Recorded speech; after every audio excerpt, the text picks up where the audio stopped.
नमस्कार, खबर हिमाचल प्रदेश देख रहे हैं आप और मैं हूं आपके साथ ज्योति। उप मुख्यमंत्री मुकेश अग्निहोत्री ने हमीरपुर विधानसभा उपचुनाव में कांग्रेस प्रत्याशी डॉक्टर पुष्पेंद्र वर्मा के पक्ष में ब्राहलड़ी, ललीण और फरनोल में जनसभाओं को संबोधित किया। साथ ही कांग्रेस के पक्ष में आपको बता दें कि वोट करने की अपील वो यहां पर करते हुए नजर आए। उन्होंने विपक्षी नेता पर निशाना साधा और कहा कि जब से जयराम ठाकुर लोकसभा चुनाव में कंगना के साथ गिरे तब से एक ही बात बोल रहे हैं, ये सरकार गिरेगी। उन्होंने कहा कि हिमाचल में कांग्रेस की सरकार स्थिर और मजबूत है और अपना 5 साल का कार्यकाल पूरा करेगी। वहीं बीजेपी जनता को गुमराह कर रही है, इसका जवाब बीजेपी को 13 जुलाई को मिलने वाला है। कहते हैं कि सरकार गिरेगी। अभी पीछे लोकसभा के चुनाव चले हुए थे, वो कंगना के साथ चले हुए थे। कंगना के साथ चले चले वो गिर गए, कंगना ऊपर से निकल गई। तब से वो एक ही बात बोलते हैं, गिरेगी गिरेगी गिरेगी, एक ही बात बोलते हैं, गिरेगी। उनका तकिया कलाम हो गया, जहां भी जाते हैं गिरेगी। अरे भैया, आपने कहा था 4 को गिरेगी, 4 को तो गिरी नहीं, अब कहते 13 को गिरेगी। अरे 13 को जो है, यहां से हमारे डॉक्टर साहब एमएलए बन के जाएंगे। हमारी सरकार अगले 42 महीने। और एक बात मैं वैसे भी समझता हूं कि ऊपर वाले का फैसला होता है। इस बार जब डॉक्टर टिकट मांगने आया कि मेरे को टिकट दे दो, मैंने कहा पहले कुंडली लेके आ यार। और हिमाचल प्रदेश में उपचुनाव को लेकर के इन दिनों आरोप प्रत्यारोप की राजनीति बढ़ गई है। आपको बता दें कि उपचुनाव को लेकर के जयराम ठाकुर ने कहा कि कांग्रेस के जो लोग सवाल पूछते हैं कि सरकार कैसे बनेगी, वही लोग पहले पूछते थे कि राज्यसभा में कैसे जीतेंगे। जब आपके पास संख्या बल ही नहीं है। भारतीय जनता पार्टी के प्रत्याशी हर्ष महाजन ने चुनाव जीता और 1.5 साल में कांग्रेस ने विकास का कोई भी काम नहीं किया। आपको बता दें कि उन्होंने कहा कि आज प्रचार के लिए जहां भी जा रहा हूं, सभी सड़कें पक्की हैं। ये बीजेपी सरकार की ही देन है। सबसे बड़ी बात है कि 18 महीने में नालागढ़ में एक भी पैसे का काम नहीं। बीबीएनडीए को हम 50 करोड़ रुपए ईयर बजट होता था हमारा, और जिसमें से बहुत बड़ा पोर्शन नालागढ़ विधानसभा क्षेत्र के विकास के लिए लगता था। लेकिन वो पैसा बंद कर दिया। कितने, शायद 2 लाख रुपए दिया, बाकी पैसा ही बंद कर दिया। विकास करना है तो कैसे करना है? आज यहाँ पर आप देख रहे हैं कि सड़कें, चाहे वो 4 लेन थी, वो भारतीय जनता पार्टी की देन है। चाहे वो आपके इधर से स्वारघाट से नालागढ़ की सड़क, जिसकी हालत बहुत ख़राब थी, वो भारतीय जनता पार्टी की सरकार ने बना करके तैयार की। बहुत बढ़िया सड़क बना करके आज मैं नालागढ़ विधानसभा क्षेत्र में जहाँ भी घूम रहा हूँ तो पक्की सड़क से जा रहा हूँ, पक्की सड़क से आ रहा हूँ। तो स्वाभाविक रूप से बहुत काम हुआ है, लेकिन फिर भी उसके बावजूद विकास की जरूरत अभी भी। पूर्व केंद्रीय मंत्री और हमीरपुर लोकसभा क्षेत्र से सांसद अनुराग सिंह ठाकुर आज हमीरपुर विधानसभा उपचुनाव में स्वाहाल, बजूरी, पांडवी, लंबलू और लाहड़ी में जनसभा और जनसंपर्क के माध्यम से पार्टी प्रत्याशी आशीष शर्मा को भारी मतों से विजय बनाने की अपील उन्होंने की। अनुराग ठाकुर ने कांग्रेस सरकार पर निशाना साधा और कांग्रेस को देश की सबसे बड़ी झूठी पार्टी बताया है। उन्होंने कहा कि तीनों विधानसभा सीटों पर उपचुनाव भी लोकसभा चुनाव के साथ हो जाने चाहिए थे, लेकिन कांग्रेस ने इसमें जानबूझकर के विलंब किया है और कांग्रेस के अंदर ये सारे उपचुनाव एक साथ कराने की हिम्मत नहीं थी। कांग्रेस ने ये 3 उपचुनाव जो हैं अलग करा करके प्रदेश पर कर्ज का बोझ डाला है। आगामी 10 जुलाई को जनता को तय करना है कि उन्हें कैसी सरकार चाहिए। अनुराग सिंह ठाकुर ने कहा साथ ही कि बीजेपी के विकास के आगे कांग्रेस कहीं भी नहीं खड़ी होती है।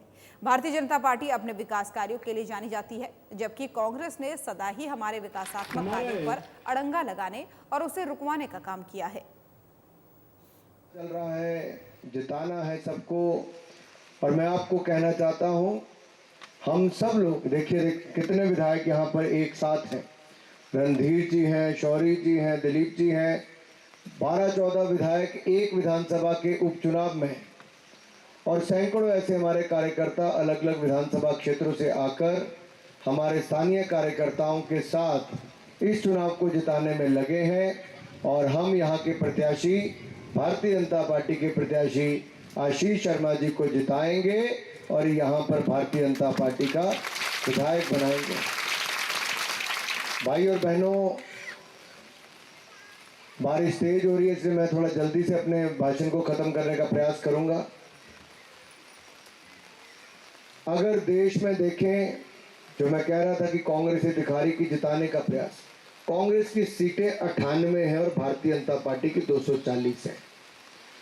अगर पूरे विपक्ष की सीटें भी सारी गिन लोगे तब भी भारतीय जनता पार्टी के इकलौती, यानी कि सिर्फ भारतीय जनता पार्टी की सीटों से भी।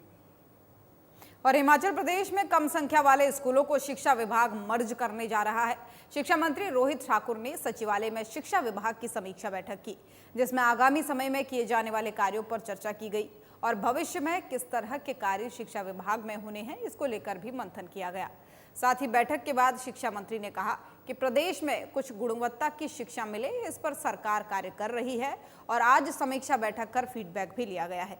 साथ ही उन्होंने कहा कि प्रदेश में 16,000 के करीब शिक्षकों के पद खाली हैं और बीते वर्ष सरकार ने 6,000 पदों को भरने की मंजूरी दी थी, जिसमें 2200 टीजीटी के पद भरने की प्रक्रिया चल रही है और इसी सप्ताह उनकी नियुक्ति भी कर दी जाएगी। इसके अलावा जो है जेबीटी शिक्षकों की भी तैनाती की जा रही है और ये शिक्षक वहां तैनात किए जाएंगे जहां स्कूलों में शिक्षक कम है। उन्होंने कहा कि प्रदेश में कुछ स्कूल ऐसे हैं जहां पर छात्रों की संख्या काफी कम है, उनको भी सरकार मर्ज करने जा रही है। तो वहीं एनटीटी शिक्षकों की नियुक्ति को लेकर के शिक्षा मंत्री ने कहा कि प्राइमरी स्कूलों में एनटीटी शिक्षकों की तैनाती की जाएगी और प्रदेश की आर्थिक स्थिति को देखते हुए आउटसोर्स के आधार पर ही पद भरे जाएंगे। वहीं शिक्षा मंत्री गोविंद ठाकुर द्वारा उठाए गए सवालों पर उन्होंने कहा कि वे भी जो हैं अपने कार्यकाल में इनकी नियुक्तियां कर सकते हैं और ये प्रस्ताव भी उन्हीं के समय का है। सरकार ने वित्तीय स्थिति को देखते हुए फिलहाल कॉन्ट्रैक्ट आउटसोर्स के माध्यम से इन पदों को भरने जा रही है। डे 1 से लेके हमारा ये प्रयास है कि क्वालिटी की तरफ हमारा डिपार्टमेंट जाए। जहाँ एक समय था जब आवश्यकता थी कि हमारे शिक्षा के क्षेत्र में आपकी एक्सपेंशन हो और वो हुआ भी, लेकिन वर्तमान में आज समय की आवश्यकता है कि जो बने हुए हमारा शिक्षा विभाग का आधारभूत ढांचा है, इंफ्रास्ट्रक्चर है, इसको कंसोलिडेट किया जाए। इससे संबंधित जो हमने निर्णय पहले लिए थे उसका रिव्यू किया गया और भविष्य में क्या किया जा सकता है इस और भी विस्तार से चर्चा हुई और ये रूटीन बैठक थी, क्योंकि आप जानते पहले इलेक्शन का दौर रहा, बीच में मैं भी नहीं था और अभी भी वर्तमान में हमारे 3 जगह आपके उपचुनाव हैं। तो ये सारी बातों को लेकर और भविष्य में कौन कौन से हमारे मैटर्स कैबिनेट में जाने हैं ये विभाग ने। और हिमाचल में 3 विधानसभा सीटों पर हो रहे उपचुनाव के लिए 10 जुलाई को वोटिंग होनी है। आपको बता दें कि निर्वाचन विभाग ने मतदान के लिए तैयारियों को अंतिम रूप दे दिया है। ईवीएम की कमीशनिंग की प्रक्रिया पूरी कर दी गई है। वहीं मुख्य निर्वाचन अधिकारी मनीष गर्ग ने कहा कि सारी तैयारियां हो चुकी हैं। उन्होंने लोगों से बढ़ चढ़कर वोट करने की अपील भी की है। होम वोटर्स के मतदान की प्रक्रिया पूरी की जा चुकी है और 3 विधानसभा क्षेत्रों में होने वाले उपचुनाव में कुल 2,55,417 सामान्य और 3,923 सेवा अर्हता मतदाता अपने मताधिकार का प्रयोग करेंगे। वहीं नालागढ़ विधानसभा क्षेत्र में सबसे अधिक 93,831, देहरा में 84,694 और हमीरपुर में 76,892 सामान्य मतदाता हैं और देहरा में सबसे अधिक 1,826, हमीरपुर में 1,173, जबकि नालागढ़ में 924 सेवा अर्हता मतदाता हैं। तीनों विधानसभा क्षेत्रों में 6,523 मतदाता 18 से 19 वर्ष आयु के, 85 वर्ष से अधिक आयु वर्ग के 3,334, शतायु 72 और 2,390 दिव्यांगजन मतदाता हैं। आगामी उपचुनावों के लिए कुल 315 मतदाता केंद्रों में से नालागढ़ में 121, देहरा में 100 और हमीरपुर में 94 केंद्र स्थापित किए जाएंगे। को जो बाई इलेक्शन हो रहे हैं देहरा, नालागढ़ और हमीरपुर में, उसके लिए सभी तैयारियां पूरी कर ली गई हैं। ईवीएम्स की कमीशनिंग भी कंप्लीट हो गई है। बैलेट पेपर्स की प्रिंटिंग हो गई है और जो होम वोटिंग वाला प्रक्रिया है वो भी कंप्लीट हो गई है और जो 85 प्लस और पीडब्ल्यूडी वोटर्स के लिए होती है वो भी कंप्लीट हो गई है। और पश्चिम बंगाल में महिलाओं के खिलाफ बढ़ रही हिंसा के विरोध में निर्मात्री ट्रस्ट ने आज शिमला में उपायुक्त की अनुपस्थिति में सहायक आयुक्त के माध्यम से राष्ट्रपति को ज्ञापन सौंप करके कार्यवाही की मांग की है। इस दौरान अधिवक्ता शीतल व्यास ने बताया कि पश्चिम बंगाल में महिलाओं के साथ अत्याचार और रेप की घटनाएं लगातार बढ़ रही हैं। संदेशखाली की घटना ने पूरे देश को शर्मसार किया है। उन्होंने कहा कि पश्चिम बंगाल के मुख्यमंत्री स्वयं एक महिला है, लेकिन बावजूद इसके कोई ठोस कदम नहीं उठाए जा रहे हैं। उन्होंने साथ ही बताया कि ज्ञापन के माध्यम से राष्ट्रपति को ज्ञापन सौंप करके पश्चिम बंगाल के सीएम के इस्तीफे की मांग करते हैं। यदि ऐसा नहीं होता है और महिलाओं के खिलाफ हिंसा नहीं रुकती है तो बंगाल में राष्ट्रपति शासन लागू किया जाए। वहीं उन्होंने कहा कि प्रदेश में भी महिलाओं के साथ हिंसा की घटनाएं बढ़ रही हैं और कानून व्यवस्था को सही तरीके से लागू करना सरकार का काम होता है। सीएम सुक्खू को राजनीति के साथ ही कानून व्यवस्था की ओर ध्यान देना चाहिए। हिमाचल प्रदेश में बतौर अधिवक्ता कार्यरत हूँ। आज हम जो बहनें हैं निर्मात्री ट्रस्ट से जो जुड़ी हुई हैं, आज हम और शिमला में तिब्बती धर्मगुरु दलाई लामा का 89वां जन्म दिवस बड़ी धूमधाम के साथ मनाया गया। तिब्बतियन स्कूल के स्कूल में उनकी लंबी आयु के लिए प्रार्थना सभा का आयोजन भी किया गया और सांस्कृतिक कार्यक्रम भी किए गए। दलाई लामा जो 14th दलाई लामा है, हिज होलीनेस उनका आज 89th बर्थडे है। मैं अपनी तरफ से हिमाचल प्रदेश सरकार और पूरे हिमाचल वासियों की तरफ के उनको इस जन्मदिन की शुभकामनाएं देता हूं तथा उनके स्वास्थ्य लाभ की भी कामना करता हूं और वो उनकी लंबी आयु हो और ये जो शांति, भाईचारा और एक समाज में एक समरसता की जो बात करते हैं उससे। और हिमाचल प्रदेश की खबरें देख रहे थे आप। बुलेटिन में फिलहाल इतना ही। नमस्कार।